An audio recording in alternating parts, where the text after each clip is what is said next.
2024 తేదీన కొంతాల రత్నకుమారి గారు తెలుగు మహిళా ఉపాధ్యక్షురాలు ఆమె ఫిర్యాదు చేశారు.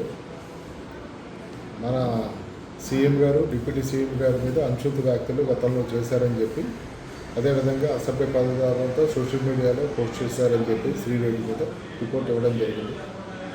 దాని దర్యాప్తులో భాగంగా ఆ కేసు దర్యాప్తు చేస్తున్న క్రమంలోనే ఆమె హైకోర్టుకి అప్రోచ్ అయ్యి హైకోర్టులో 41 నోటీస్ సర్వ్ చేయమని చెప్పేసి ఉత్తర్వులు ఇవ్వడం జరిగింది.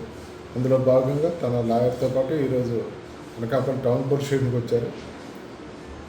41 నోటీస్ సర్వ్ చేయడం జరిగింది. షూటీస్ని సబ్మిట్ చేశారు. తదుపరి దర్యాప్తు నిమిత్తం మిగతా అన్నింటినీ కూడా మేము ప్రొసీడ్ అవుతూ, అదేవిధంగా ఆ సోషల్ మీడియా ప్లాట్ఫామ్స్లో కూడా వాటి తాలూకు వివరాలన్నీ కూడా సేకరించడం జరిగింది. సో దీన్ని కేసుని పూర్తిగా దర్యాప్తు జరిగిన తర్వాత ఛార్జ్షీట్ వేయడం జరిగింది. ఏవైతే సోషల్ మీడియా ప్లాట్ఫామ్లో ఏవైతే అనుచిత వ్యాఖ్యలు చేశారో వాళ్ళకు మన ఇప్పుడు సీఎం గారు డిప్యూటీ సీఎం గారు అనుచిత వ్యాఖ్యలు ఏవైతే చేశారో వాళ్ళ గౌరవ మర్యాదలకు భంగం కలిగే విధంగా సో వాటి మీద ఐపీసీ సెక్షన్ కింద ఐటీ యాక్ట్ కింద కేసు నమోదు చేశాం. వాటి ప్రకారమే ఈరోజు నోటీసెస్ కూడా హైకోర్టు గైడ్లైన్స్ ప్రకారం ఇవ్వడం జరిగింది. సో దానిలో భాగంగానే తదుపరి దర్యాప్తు జరిపి కేసు ఫైనలైజ్ చేస్తాం.